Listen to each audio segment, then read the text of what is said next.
So our special guest today is the president of the World Bank, Ajay Banga. Thank you very much for being here. Pleasure to be. So for those people that might be unfamiliar with the World Bank, what exactly is the World Bank? What a way to start. By the way, thank you for not inviting me to your 40th anniversary, but I won't take that personally. It hasn't happened yet, but you might be a special guest there too. I'm just kidding. David and I have known each other some years, and I'm very well prepared for his sense of humor. So, Okay. The World Bank, David, has 5 units in it. The first unit that was created was the International Bank of Reconstruction and Development, IBRD.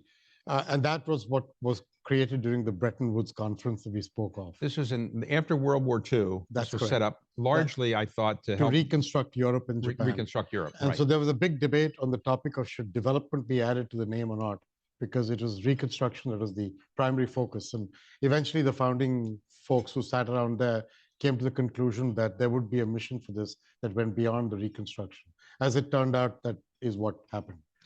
The next part of the bank that got created was IDA, the International Development Association. That caters to the poorest countries in the world. 78 of them currently, but in history, South Korea was a recipient of IDA. China was a recipient of IDA. India gets it. So, Turkey. These are countries that have now prospered and grown. But both IBRD and IDA constitute what people call the World Bank. Then came IFC, which was the arm created to work with the private sector and to help catalyze private investment. Along came MIGA, which is the Insurance Guarantee Agency, which provides political risk insurance and other such insurances for people like us in our old lives investing in countries. And then the fifth part of it is called ICSID. There are plenty of acronyms in the bank, by the way. There's a vice president of acronyms hiding somewhere in the bank. All right. But the ICSID basically is a settlement of investment disputes. So again, in our old lives, if you had a dispute with a sovereign, that's where you would come to for arbitration and settlement. Those are the 5 units put together. We do about 120 billion of lending in a year across the 5. IDA provides grants. 1/3 of what it gives is pure grants to the poorest countries. Right. The others are all concessional or priced loans. All right. So the World Bank, created after World War II, now has many different missions. You say you lend out about $120 billion a year. Give or take, yeah. Okay. And how many employees do you have? 40,000, 25,000 full-time employees, and about 15,000 who come and go depending on what's going on. And it's headquartered in Washington, D.C. Headquartered in Washington, D.C., not far from here. And it has a very unusual governance structure. I don't know who set that up, but who came up with that idea of Rube Goldberg or somebody? How does that work? Well, if you were countries contributing capital and money, in the case of IBRD and IFC, capital comes once in a while. The bank, just one thing you should know, the bank earns money on the loans it gives to buying to countries who borrow. And the repayment of those loans more than covers the administrative expenses of the bank. So it's actually not reliant on taxpayer funding for administrative expenses. It is reliant on taxpayer funding for IDA, because the poorest countries, because we give away money to them a third every year, that needs money. The way, therefore, taxpayers are involved with this whole thing. And I think governments basically said that if you're going to be putting money into this, we'd like to have some insight into it.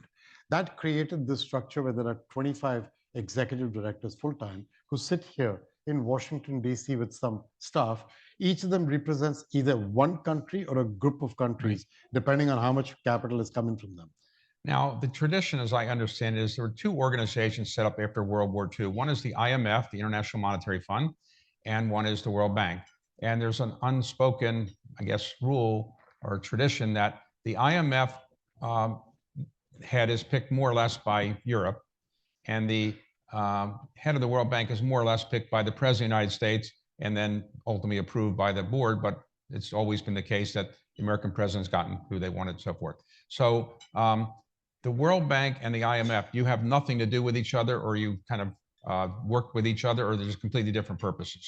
I mean, the purposes are different, but when you put them together on the ground, if you don't work well together, you're not being very helpful to your client country. So I believe very deeply that we must be great partners on the ground. I mean, the challenges in the world system, David, are too big for people to create silos and try and solve them by themselves. So 2 + 2 is equal to 5 in this case. So what the IMF focuses on is macro and obviously foreign exchange and the flow of funds and financing and markets and credit default swaps of countries and things that we understand. What we try and do is actually development. We're truly a bank. So we give longer term money. Our loans are anywhere from 20 to 50 years in length. The 50-year loans, that's a long loan. So the IBRD, after I came, I got our board to approve 50-year loans for Okay, things could I that... get one of those 50-year loans? Yeah, I'd like to get one of those. Absolutely, although you'll have to be around to enjoy it. Oh. So you and I won't be around, buddy, that long. The 50-year loan, it's actually a really good point. The 50-year loan was designed to cater to things that if you think about a country trying to invest in its healthcare or in its education and skilling systems to create the right kind of people for the future of the jobs they're going to create. Right. It's very difficult to think of that as a payback in 10 and 20 years. These things take longer to pay back. And so the idea was to take the yoke of a short-term payback issue off the neck of countries and enable them to think longer term about these kinds of public goods. But the presumption is by an average person in the United States is that these loans don't get repaid all that much. The truth is most of them do get repaid. Oh, not just most, 99 point something percent. So over the course of the existence of the World Bank Group, the whole 5 units, you've given out about $1.5 trillion plus of loans over this period. Our loans in non-accrual, effectively non-paid, are about $2.5 billion out of that, out of which $1 billion is Belarus that stopped paying after the Ukraine war began. About $1 billion is Zimbabwe, which is a country which is quite severely challenged. And about 15 odd million is Syria, which had not repaid before things went belly up. So let's talk about how you get to be the head of the World Bank. I have no idea. I still don't know why I'm here, but I am. Most of the people who've been trying to do a good job every day. Well, presidents of the United States more or less recommend to the Board of Governors, I guess it is, of the World Bank. And every time the President of the United States has recommended somebody, that person has been approved, sometimes a little more delayed, but got approved. You are appointed by a President of the United States or recommended, the board approved you. But what were you doing before? I mean, how do you get qualified to be the head of the World Bank? As I said, I have no idea. My background, as you know, well, we've known each other some years, is that I'm a private sector guy. I grew up in India and joined Nestle, worked there for a few years, ended up at Pepsi for a couple of years, joined Citibank, and I have a couple of Citibank colleagues here as well. I worked there for 14 years and ended up running all of Asia during the financial crisis, and then quit and became the CEO of MasterCard for the next 12 to 13 years. And then for a year, thought I had retired and was doing things in private equity, essentially retired, but making more money than when I was actually working. And so... What's the difference between MasterCard and Visa? Is there really a difference between the two of them? Absolutely. MasterCard is the much better company. Really? Yeah. And it doesn't have 4 letters. It's fantastic. Really? Yeah. Okay. What about American Express? How was that? That also has 4 letters, but it's a good company too. All right. So you're minding your own business. You're running MasterCard, and all of a sudden... There's a funny story about 4 letters. In the old marketing and branding world, a brand with 4 letters is seen to be easier to communicate to people. So Coca-Cola became Coke for that reason. And I think there's a lot of value in shorter brand names, but that's got nothing to do with it. So why didn't you shorten MasterCard then? I couldn't think of anything to call it. Okay. All right. So you're minding your own business. You're running MasterCard. It's doing pretty well. And all of a sudden somebody says, how would you like to be the president of the World Bank? And you said... No, it actually didn't work that way. MasterCard, as I said, I was there those 12 years. You and I have discussed this. I was very lucky. I had a great run. I joined a year after the IPO, and the firm was about 20 billion in valuation. I left at 360. It's now at about 500 plus. So the company is doing well. It's in a great spot and well run and scaled over the years. I had told my board that I would give them 10 years. I joined at 50, and at 60, I wanted to think of something else to do in my life. As it turned out, it was 12. We had a great succession process. I stepped away, became executive chair, and then stepped down altogether and joined General Atlantic as vice chair and became the chair of the Fiat family's holding company, Exor, and joined the board of Temasek. And I had this portfolio approach to my life until I got called in February of 2023. And then a few days later, they announced that I was the candidate. And then All my right. life So began. the company MasterCard was worth $10 billion when you 20 20 when I billion joined. and 19 point it something. went to 300. 360. And did you get 20% of the profits of that? That's why I said, now when I started working in private equity, I understood I made a You should mistake have done somewhere. that. Okay. Okay. So now you're the head of the World Bank, and the approval process is the president recommends you, and then the board of governors has approved you. Yes. So essentially, there were 90 days between the recommendation and the election. All right. And I spent that period traveling and visiting almost 93 country leaders and CSOs and companies. Right. And then they have to get together and vote. I got all the votes other than an abstention from Russia at that time. So in the long history of the World Bank, you're the only person who's been the president who came from a developing country. Is that right? Yeah, probably true. I haven't thought of it that way, but that's probably true. Okay. I'm just going back in names. Yeah. All right. So unless you would think of Australia as a developing country, which Kevin might disagree with. So when you're all right, so when you take over the World Bank, and it's one of the best titles in the world, president of the World Bank, that's a great title. So I mean, I think founder and something else of Carlyle is not a bad thing. Grand Poobah of Carlyle is a great title. President of the World Bank's a great title. So what did you do your first year? You run around the world, and yes, and you say pretty much. And you say, here's I got to, you have to get to know a lot of people, but when you're running MasterCard, you're probably dealing with CEOs and in developed markets. Now you're dealing with people in not less developed markets, right? And was that a big culture shock? No. So that's a great question. So even in MasterCard, remember my business was growing in all kinds of locations. You end up going to developing and developed countries. That's kind of where the future and the current are. The difference is what you go in with as a perspective and whom you meet and the circumstances you're dealing with. So I've been there almost 2 years. I've made 50 odd trips overseas. I would say I make a fair number of trips, David, to the big shareholders in the developed world, because making sure that you're aligned with them is important. The developed world has had a great deal of political change in the last 7 or 8 months. And so my biggest shareholders, the governments have changed over. Making sure that you can help to understand what they're looking for and you answer what they think you could be doing is kind of important in this job. Then there's the issue of your real clients, the borrowing countries and who you've got to meet there. And that takes up a lot of your time. And it's the combination of the two that I'm trying to do. It is a different experience. You're dealing with very different challenges. But at the end of the day, what I'm trying to do is to get the institution to focus in the developing countries on young people and their future. And I would love to talk about that. All right, well, let's talk about it. So what is the problem with young people and their futures that you're trying to address? 1.2 billion young people in the emerging markets are coming through the pipe in terms of a demographic bulge, and they will be ready for a job in their age profile in the coming 12 to 15 years. Most people think of this over the history of development. When you get this kind of a demographic bulge, they call it a demographic dividend. And that is true if these people get clean air, clean water, education, healthcare when they're growing up, skilling. And once they're grown, they should get a chance to get a job, either at a small firm or a big firm or an entrepreneur or something. Because if that doesn't happen, these young people now are without hope and without optimism and without earnings. If our business is to eliminate poverty, you cannot eliminate poverty just by building a school or a bridge or an airport. That's important. They're inputs. The output of eliminating poverty, the single best way to do it is earnings, jobs. A friend of mine once told me that poverty is both a state of mind and a state of being. And a job eliminates both those aspects, gives you dignity and gives you earning. And I'm just very convinced.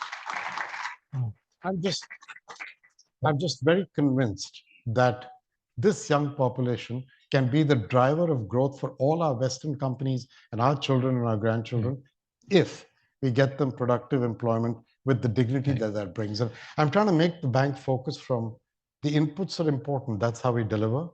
But what I really want to get to is the output of creating hope and opportunity for young people. By the way, that reduces illegal immigration, which I think will tear our societies apart. It creates opportunities for our firms in those countries. It does a lot of things in the right direction. So the gap between the developed market youth and the undeveloped market, now called maybe the global South by some, is getting bigger, not smaller. Isn't the gap between opportunities? In other words, for example, during COVID, we saw that the global South had a hard time getting the vaccines. Yes. And they also don't have access to internet as much as maybe people in the developed markets do. So how are you trying to bridge this gap? Great question. So, I mean, look, opportunities are not everywhere, but talent is. The problem is the past has been that you kind of move. That's why talent moves to find its opportunity. What we're trying to do here is to change that equation a little bit. What we've looked at in the theory of creating jobs in a country or development is there are three things that need to happen. The first one is you need to have the enabling infrastructure, whether it's bridges, roads, airports, schools, healthcare, electricity, digital connections, that thing. Then you need to have the right regulatory policies, land, labor, bankruptcy law, anti-corruption, some concept of what electricity will cost and get paid, that you will get paid back, laws in the system, the right kind of governance. That's the second pillar. The third pillar is to allow the private sector, which basically creates jobs. Government doesn't create jobs. Government is the enabler of the private sector to do so. Right from small businesses and small farmers all the way to companies that we are active with. You got to get those three pillars in place. That's what I'm working on. IBRD and IDA are my two public sector arms that work on that infrastructure part. We have what's called the knowledge bank, which to me is even more important than the money bank. We've got really talented people who understand and have, through sheer experience of being on the ground, have seen regulations and policies. We help governments put them together. We put our money to work against them. We do what's called pay for results, meaning you make these policy changes and we will help you with budgetary support. And then the last part is IFC MEGA that can create the environment for that private sector. Not alone, but that's what I can do. So many of your predecessors have said that the bureaucracy in the World Bank is unbelievable. And as a result, they often reorganize the World Bank, and every new president of the World Bank reorganizes. Are you reorganizing, or you just accept what it is and just dealing with other things? I mean, my view is very simple. The institution grew in a certain way with these 5 different pieces that creates its own silos, and that's fine.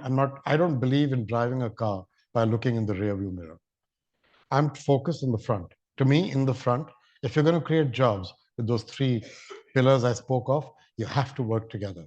You have to have one country plan, which is co-synchronous. You have to have one direction, which is I'm going to do these jobs. You have to have one ability to work on the ground with your client. If you're going to get the client, we talk about public-private partnerships. If the client needs a public-private partnership, it needs to come to 3 parts of the bank to get their loan and go through 3 project management systems and 3 due diligence systems and 3 environmental and safety scale. And they will go crazy. If they had so many people to deal with us, they wouldn't be in the condition they're in. And so we have to turn from, you can call it bureaucracy, you can call it processes and systems built by years of experience. That's yesterday. I'm just focused on tomorrow.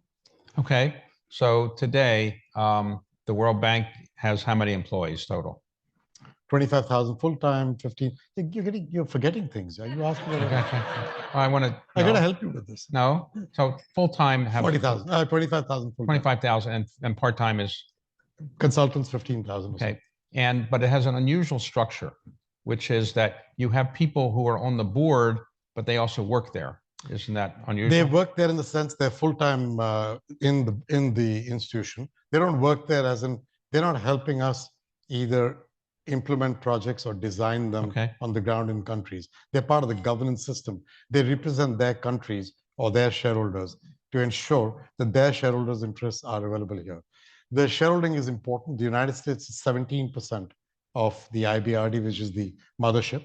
The EU put together is about 22% but they don't operate together. The Japanese are 7% the Chinese are 5%, and that's the mix of shareholding. So is it every 3 years you have to go get replenishment of your capital? For IDA, only for IDA, for the part of the institution that goes to the poorest countries. Remember, we give away those grants there. But you go to each of the major countries that are the providers of the capital, and you ask them for money, and they usually you get what you want, usually? Well, get what you want is an interesting topic. What you want is, the demands from these client countries are obviously much higher than what we can finance, or frankly, that they have the capacity to do. This is not just about money being available. On the ground, you have to have capacity to execute projects that'll be done well against that money. It's kind of, you're trying to do that titration to get the mix right. Now, historically, There's one thing, David, you should know on this money. If IBRD gets $1 of capital, IBRD gets capital, last capital injection to IBRD was 2018, but because we're profitable as an institution, we keep adding to retained earnings. The most important thing is we have a AAA rating. And therefore, we can take that capital base and leverage it in the case of IBRD 10 times from the bond markets. And that enables us to have a multiplier effect on what we do. Okay. In the case of IDA, the one that goes to poorest countries, that leverage is only 4 because the denominator is smaller. You're giving away 1/3 of the money. So Right. you can only leverage what's left. That's the. See, now, historically, or at least in the last couple of years, the World Bank has been focused a bit on climate change. Today, the zeitgeist in Washington is not as favorable for that phrase, perhaps. So how has the World Bank adapted to that change? Good question. So what I've done over the last few months, not just now from the election, but earlier, is to go to people in the Hill and now people in the administration and tell them what's inside that climate change. I understand the words can be not what you want, but let's talk about what's inside it first. Fact. We said we would try and get to about 45% of our financing every year, going to what qualifies in the world as climate financing. When I joined, by the way, my successor had done a terrific job and already got it past 30, which was the commitment he had made. But he was past 30. So I kind of said, I think we can get to this 45, but what's inside it? Half of it is designed to go for what you would call resiliency or adaptation, which is, heat-resistant varieties of seeds, drip irrigation, a school roof painted white, not Right. left red tin, so it's 8 degrees cooler inside, a road that doesn't wash away in a monsoon, and a school that's hurricane resistant. That's actually what our clients want because they're dealing with this. They want to invest in education, but they don't want the school to get washed away. They want to invest in roads, but they don't want the road to get washed away in a rain. They want to invest in agriculture, but obviously they don't have the same amount of water to use. So this is all, frankly, we should have this in large parts of the developed world too. That's one part of it. The other half, which we're trying to do, is what you would call mitigation. 5% of that 22.5% of that half is what goes to energy. We every spring and October meeting, I get demonstrations outside the bank with my portrait on an oil barrel calling me the fossil fuel guy, which is interesting because of that 5%, 1% goes to natural gas and financing Right. for it, 4% goes to renewables. But the other 17.5% is to do what? Build a rail corridor in Africa called Lobito. So instead of transporting goods by truck, you're doing it by rail, Right. which is ecologically more friendly. When you go on the Amtrak here, you hear them telling Right. you how much you saved versus the flight you could have taken. Same idea. So once you explain this to folks, you get a very different understanding of what we're actually trying to do with Okay. climate. And even in energy, we're financing all of the above, if you know what I mean. The one thing we don't do is coal financing, which we stopped years before I joined. But I have raised the topic with the board last year in August or something about re-getting into nuclear, because to me, Right. small nuclear reactors could be transformative and safe and a great way to get to renewable energy for Right. data centers and AI. And Well, the World Bank traditionally was not in favor of financing nuclear, and you're now changing that. actually, the World Bank had a specific policy of not financing. Right. It's a board policy that got passed. I raised it. I didn't kind of make too much progress in the first meeting because people went off into their camps. But the good news is the board has come together and said we're willing to discuss. They told me then, come back by June next year with a thoughtful policy that lays out everything from gas to nuclear to geothermal to hydro to solar and wind, Okay. and help us understand the context of energy in the context of the country. The idea, David, is affordable, accessible energy. I mean, just like I said, that poverty is a state of mind, not just a state of being. Electricity is a human right. We just need to understand that. There's 600 million people in Africa with no electricity. 600 Right. million. Not brownouts and blackouts, no electricity. I have said we will reach 300 million of them in partnership with the African Development Bank by 2030 with affordable, accessible electricity. Enough for them to not just get 2 lanterns from a solar cell, but to actually get what you call tier 3 electricity, which is productive use, computers, start a little business in your house, that kind of thing. You're not going to do that by thinking like yesterday. You have to change that paradigm. And that's the kind of thing that I think is really important. Affordable, accessible electricity. You can't do that by saying, I won't finance the grid because it's connected to natural gas. That's bunk. Well, You got to do it. somebody wants to get borrow money from the World Bank. How long does it typically take from the time a country might propose it to the World Bank approves it? And do you Great have question. to approve every single major loan yourself? Great. Oh God, I hope not. So, one of the things I tried to work on is speed and efficiency in the bank. It used to take us 19 months on the average to go from a conversation beginning with the country to actual approval by the board. And I said I'd bring it down to 12 months by middle of 25, which is 2 years in. We're at 14 right now. I don't know if I'll get to 12, but I had no scientific factor to choose 12. 12 was just one of those things you put out there. We're going to try to get there. What has happened inside the 14 is there are loans that are now being approved in 30 days, which are more repetitive. And then there are loans like a hydroelectric power plant, which frankly should take 3 years because the implications of how you construct that and what you do with the communities you displace and the lands you use are pretty serious. And so inside this mix of 14 months are now loans that are getting approved in 30 days and loans that are getting approved in 3 years. So we're kind of making the right progress, right direction. How do you compare the satisfaction you're getting out of doing this compared to MasterCard or General Atlantic or Pepsi? Are this more satisfying or not? I mean, there's a time in life for everything. When I look back from where I am today, even though it's hard work and it's different from what I thought, I am so privileged to have this opportunity. I don't want to be an armchair critic. I've never had, I'm saying in armchairs, but I don't want to be an armchair critic. I want to be able to look my grandchildren in the eye and said, I tried, and I'm trying. You have any grandchildren yet? 3. 3. Okay. And are they interested in World Bank or anything like Yeah, that? at the age of 1 month, 1 year, and 3 years, they think like the World Bank is their future for mankind. Okay. So let's go back to your background. What city did you grow up in? My kids, by the way, had no idea what the World Bank was when I first told them. They were like, "What are you talking about, Dad? What's the World Bank? I thought you worked at Citibank and Mastercard. What's this?" How many children do you have? I got 2 girls. 2 girls. Okay, and they're not interested in the World Bank that much. They're interested in the World Bank because I'm there. They're not interested in the World Bank per se. Okay. Yeah. So that, by the way, is one of the interesting issues. I believe that I want to start a program, which I'm in the middle of designing, is to get people from the donor countries, young people like our children and grandchildren, who are going through the time between an undergrad and a postgrad, and give them a chance to come work with us for a couple of years in a country where we are doing real work. Let them get exposure to what the bank really is. Let them see what life in a Zimbabwe or a Congo or a Vietnam and the kind of work we're doing there. And let them come back with a better appreciation of why the World Bank is important for them. Otherwise, you create a disconnect between this generation and guys like us. The best way to get an approval of a loan from the World Bank is it to go top down, where it's like somebody meets with you and then you tell your people, look at this, or is it bottom up?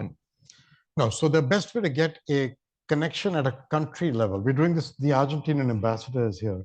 I've been meeting his president and his finance minister since the time he first got elected. And at that time, his policies were thought to be very radical. And the ambassador will tell you that I was the guy who went and told him, if we keep doing the same thing and hope that Argentina will change, that won't happen. I actually think you're onto something and I'll back you. The first thing he asked was to find a way to make his loans net positive flow that year because they weren't. They were paying us back more than they were getting from us. We reworked all the loans to make that possible. Now we're in the midst of designing a whole new financing package with them because I think they're on a roll. Now that conversation happens at the senior-most level with me, and I put my weight behind what I want to do there or in Egypt a little while ago, or in Turkey when Erdogan and Mehmet Simsek began to rework. But the actual work of which project in Argentina is the best one to do that his finance minister and his government will work with my team on the ground to make that decision. I'm not even qualified to decide that well enough. I can decide that this makes sense to put some weight into Argentina, that I'm committed to. So I observed over the years that the head of the World Bank gets to go sometimes to the G20 meetings with all the heads of state and prime minister and so forth. What is that like? Is that fun or actually not that interesting? What do you think? Depends on what role they give you, but I don't know. I guess it's probably okay. You just answered. Enjoy it. Okay. So now, what city did you grow up in India? So, David, I was born in Pune. My dad is in the army, so we kind of moved every couple of years. Born in Pune and lived all over India, and ended up finishing From a schooling. wealthy family, or you were not a wealthy? Middle class would be the best way to describe an army guy in India. Right. At So, best. all right. So you are a Sikh. Yes. And for those who aren't familiar with that, can you describe what that is? There's one more here. Okay. Well, and so all right. Okay. I'm actually glad to see one okay. more in the audience. But for those who are watching on television or elsewhere, it's you a explain what it religion really is? that's close 400 odd years old. It was founded in those days, undivided India, as an offshoot of many religions put together. It basically is it operates through a holy book. There were 10 gurus, but when the 10th guru died, he basically said, "You shall not have other gurus. You shall have the holy book, a bit like a Torah." The most important aspect of the Sikh religion that matters to me is that in the first few paragraphs of the holy book are two things that I believe my life is important with. The first one is that there is only one God, and that God is truth. And the second one is that you reward yourself by serving others. Not a bad way to be. All right. So, but Sikhs often have the kind of head. The paraphernalia. Yes. Yeah. Is that hard to put that on? The paraphernalia is a good point. It was there were 5 symbols of the Sikh religion that got carried forward, and one of those is hair. One of those is this beautiful bracelet, which all of these were designed during warrior and war times, and they were designed for that. Just, this is very useful to open a beer bottle if you try hard. Okay. I can't really kill you with this these days. All right. And then there's a sword that you would carry, which I don't carry because I'll probably get arrested every 3 minutes, which is I don't look good in an orange jumpsuit. That I figured out some years ago. But I mean, is that hard to get that every day? That thing done? Oh yeah, 5 minutes of tying. It's this takes me 5 minutes. The beard and angle, because I keep it long and I don't cut it, takes another 10, 15 minutes. So I can't get up and run off to a meeting the way you would, looking unshaven and unkempt. I have to kind of look like a decent guy. But do you ever want to just say, I want to just walk around and not have anybody look at me as I'm a Sikh, I'm just going to do something different? Does that ever happen? So I tell you what, I view this difference as actually an asset. I have spent years of travel overseas, meeting people who ask me who I am and why I look like this.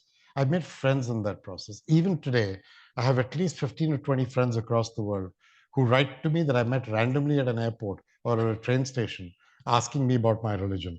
So I'm perfectly comfortable. Life is not about what you look like or where you came from. Life is about what you do and how you do it. That's all I care about. I'm very relaxed about it. Okay. All right. So today, what your main mission at the World Bank today, as you go forward, is to make some of the change you've talked about. But how would you measure your success? Let's suppose somebody says after a number of years or so, here's what you did. How would you measure your success? What is your standard? So somebody asked me this question when I was new, actually, Froman at the CFR. Right. And my answer was, I'm really, what would your legacy be? Differently worded. And I said, I want to be called the ultimate plumber. I fixed the plumbing of the World Bank. Because you can keep building a new house on top of plumbing that's not working. And as we all know in our respective homes, that's a recipe for disaster. If you fix it the right way, beautiful houses get built and stay a long time. And I think the bank is at a juncture when fixing the plumbing is really important, whether it is the speed, whether it is the partnership with other multilateral banks, because together 1 + 1 is equal to 3, whether it is the partnership with the private sector, which I'm cultivating very carefully. I just believe there isn't enough money in the MDB and government worlds to do it. You need the private sector to be a part of that solution.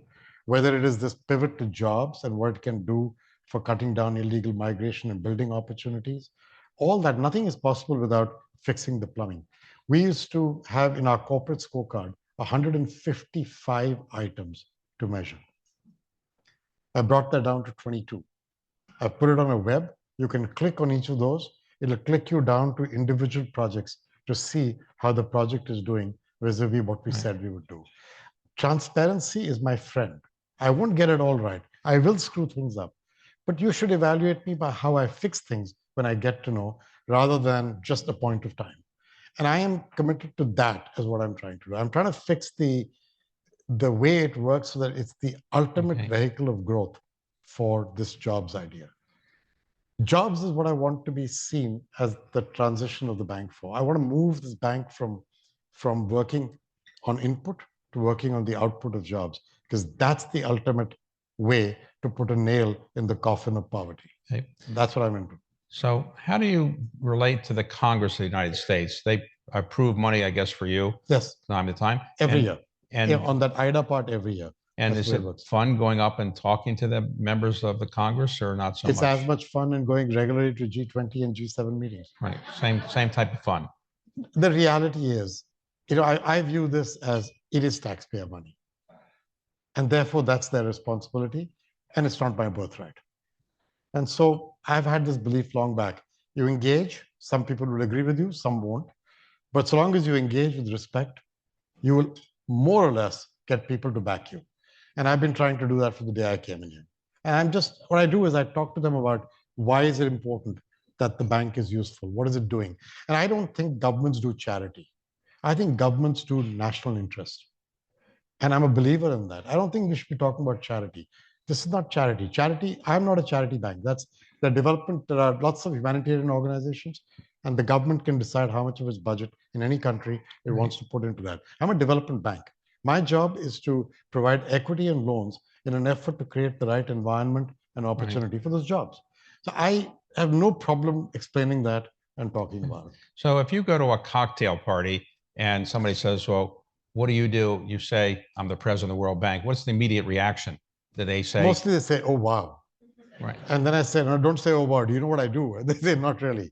And then you kind of explain what the bank does and these 5 things. And people, I mean, you have to have a business card that says President of the World Bank, or they know who you are. You don't need a business card. Actually, I do. Would you like You have a business card? Yeah, Wow. sure. Yeah. Wow. Okay. Wow. Okay. President of the World Bank. Great. It's a great business card.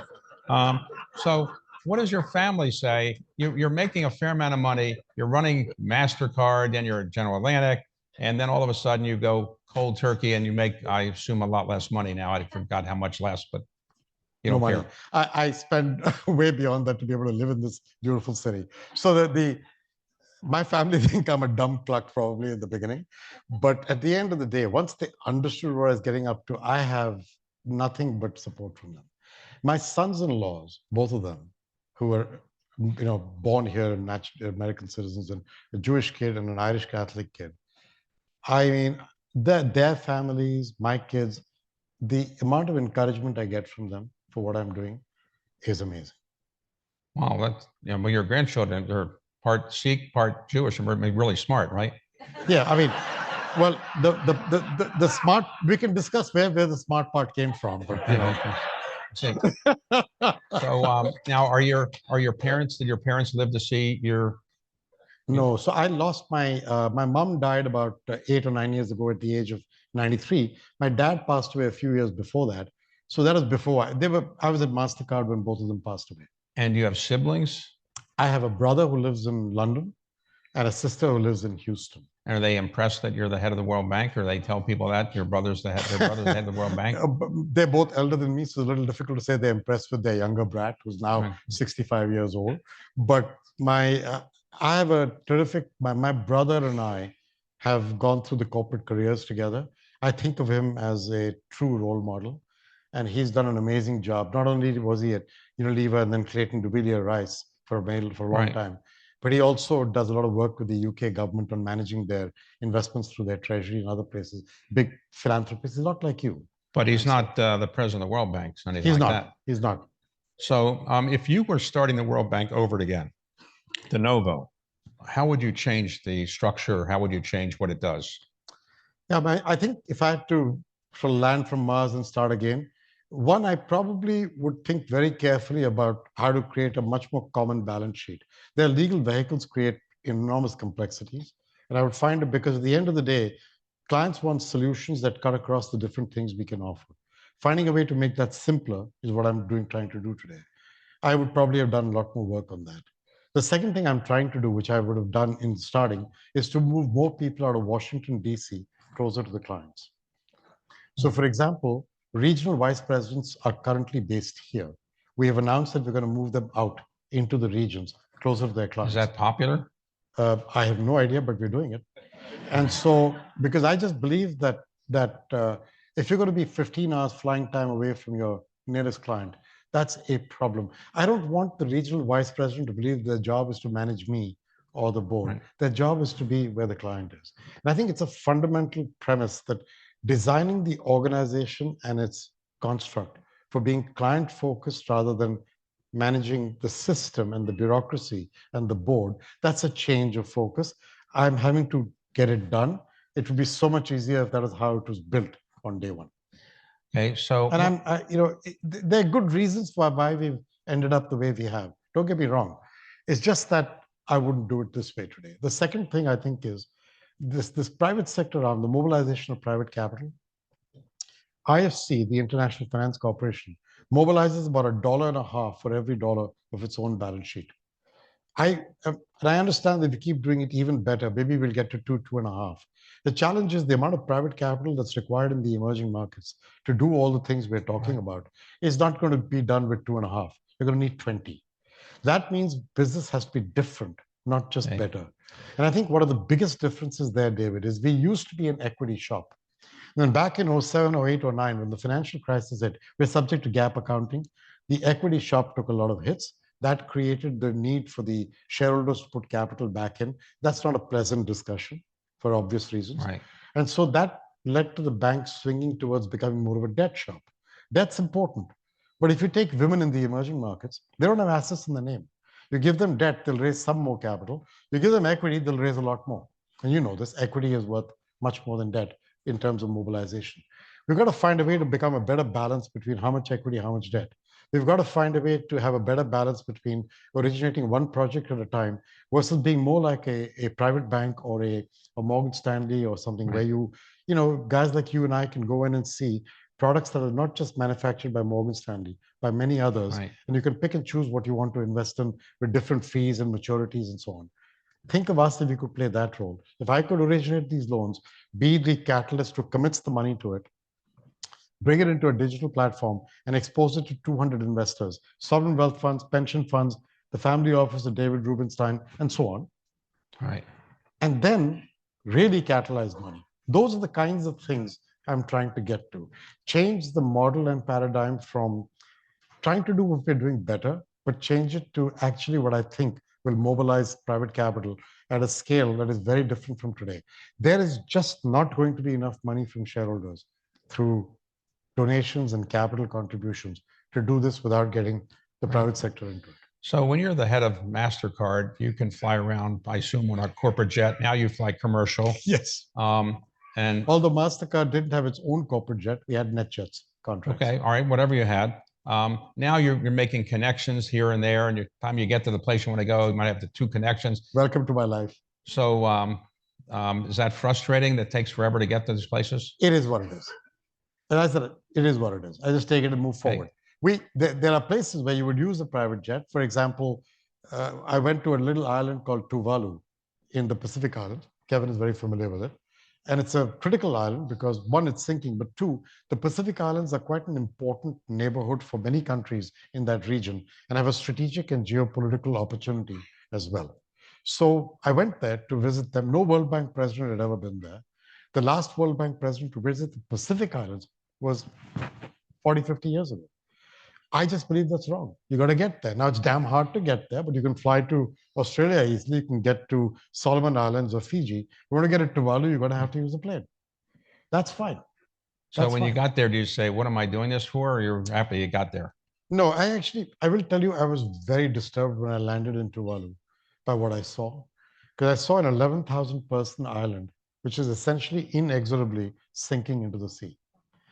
And that's 11,000 people. The question is, what resources level would you like to put into that to somehow fight off what's happening with the rising sea level in that area and the erosion? But there are people, they have hopes and aspirations. The government of Australia has agreed to take a number of people from there every year to help them resettle into a safer place. And I think that's valuable. But at the end of the day, this is just one island. You go to Fiji instead. Fiji is bigger. It's 1 million people. It doesn't have this challenge. It's got challenges of health. The single biggest challenge there is diabetes. It's killing people and creating So there's different problems that I saw. What I'm trying to do is not get bogged down by the individual problem, but bring back my head here and say, okay, what can I do to help those young people I saw in Tuvalu? How can I get them opportunities for gainful, dignified employment? That's the way I'm trying to think. All right. If that So, includes building a seawall, so be it. If it includes building a better sea connection, so be it. If it includes helping them when they resettle somewhere else, so be it. That's the when you're not being the head of the World Bank and you just want to relax for a weekend or something, what do you have any hobbies, sports? What do you do to stay in shape? You go to the Kennedy Center or anything like that? You think I'm in shape? I think you're in good shape. Okay, good. I must tell my wife that. So I work out 4 days a week religiously. Really? Right, I do that 4 days a week, and even What when kind of I'm workout? Is it a yeah, in a gym at home or when I'm traveling in a hotel. So I've discovered over time that there is a secret sauce, and that is that around 5 o'clock, whether you're in a private company or the World Bank, nobody really wants to have you around any longer. They've had you all day, you're a pain in the ass when you go away. And then at 7 o'clock, they want, when there's a formal dinner, they want you back again. So you're the guy who will come make a speech and kiss Right. babies, right? So you got to do that. I get those 2 hours. So I tend to run away to the hotel, run to the gym, work out, come back, shower, tie that turban and things again, and then go back out again. Right? okay? When you 4 days a week. I assume you have a lot of dinners when you're the head of the World Bank. So how do you Yes. stay in shape? Because every night you got to have a dinner and all I that. watch very carefully what I eat. So you're vegetarian. Your abs are no. I eat everything that used to move. If it's currently moving, it's a problem. But if it used to move, I'm good with it. Your abs are made in the kitchen. I don't have abs, but I'm just saying. Okay. It's aspirational. Okay. It's aspirational. So you got to focus on your diet as much as on your exercise. That's just, hey, I'm 65. I want to be healthy and capable of leading a good life as long as I can. Very focused on that. That's a teenager to me. That's young. You don't have any gray hair. You don't know. Yeah. You don't know what gray hair is yet. I've got gray hair. And Yeah, that's not much. yeah. Okay. So the main message you want to convey to people about the World Bank is that it's in good shape. You're on top of it, and that it's going to get better, and the world will be happy for the World Bank doing what it's doing. Is that right? The main message I want to communicate is that there's a lot of good people trying to fix this place to make it even more relevant in that jobs approach. We have to get there. We're not there. We're a work in progress, but I feel very proud of what we're trying to do. And therefore, you think the money that the United States Congress and others are giving is well spent and not wasted or things like that? I'm sure we waste some of it. How would I tell you that every project we're doing is being done the best possible way? Cannot be. Right now, something in the system is going wrong. I know that. The question is, will I fix it when I find it? And will I learn from it? And I think that I'm quite confident. So this job you're finding as satisfying as your previous jobs. It's just a different kind of thing. You're not absolutely. It's a real privilege, David. It's a real privilege. So every year there's the World Bank IMF meetings that occur. Yes. And I think they're coming up relatively soon. So is that a tortuous thing for you? You got all these people from all over the world coming in and you got to entertain them and host them? Or is it a fun thing to see all these people who want to tell you how to do your job? So the lighter side of this is we have what's called an annual meeting in October. And normally when you hear something called an annual meeting, you think there'd be one a year. But we have found a way to have a second one. It's called a spring meeting. Right. And so that's an intelligent use of words, right? A spring meeting and an annual meeting. Now, the spring meeting is what is coming up now. The annual meeting is in October. They're slightly different focus. The annual meeting is open to much more people and a much wider audience. The spring meeting has got people, but it's smaller. It's very focused on the governors and what we're doing with them, but also other stuff. I'm very focused in this spring meeting on the topic of jobs. In fact, we have a jobs council, which I created because I think we're not the smartest guys on everything. So I asked for outside help, like I did for the private sector. Right. I created a private sector lab. Here we've created a jobs council. It's run by President Thurman of Singapore and former President Michelle Bachelet of Chile. A number of CEOs, economists, and a few NGOs are on it. And I'm actually learning a great deal about the theory of jobs and what we can do. And that's where those three ideas and the three pillars came from. We've also got a thesis of what kind of jobs will get created, say, in Africa. And that's the kind of focus of the spring meeting, getting people to engage with that. So I enjoy that part. I do entertain one day during these meetings at home, which is informal. All these finance ministers and central bank governors and local folks like you will show up and we'll have fun. So if somebody says, what has the World Bank accomplished? And you can say, here's an example of something the World Bank achieved over X number of years Yeah. that we're really proud of? What would that best example be? If you go back over the last 5 or 10 years, it'll be very simple things. 100 million people connected to electricity. More than 300 to 400 million people with access to improved healthcare. That kind of thing. Where I'm going now is I've made a few specific commitments. 300 million people in Africa connected to electricity by 2030. I think it changes how Africa works. 1.5 billion people connected to better primary healthcare by 2030. That is to fight off what I believe are the diseases of prosperity, heart attacks, diabetes, blood pressure, things that are creeping up in these countries and which cannot be solved without distributed rural health centers with nurses and medical diagnostic readers and so on. That's the second big thing we're focused on. And the third thing I'm focused on is getting 80 million women in the emerging markets access to equity to open businesses by 2030. Equity, not debt. And those three things are just examples. We've got others in the pipe to do with this. $9 billion to be focused on smallholder farmers, because I believe that if you don't make smallholder farmers an interesting job for young people, they will all go to the cities and a lot of them will end up in urban poverty.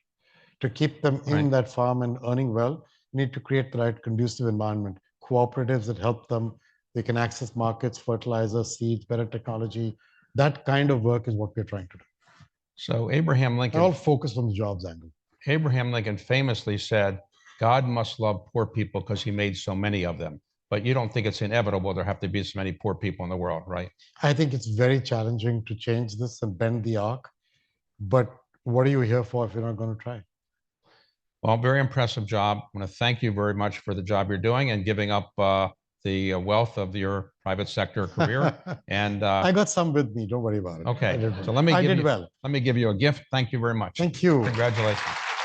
Thank you. Thank you. This is a map of the District of Columbia. All right, we'll send it to your office. Okay. We'll send it to your office. Okay. Thank you.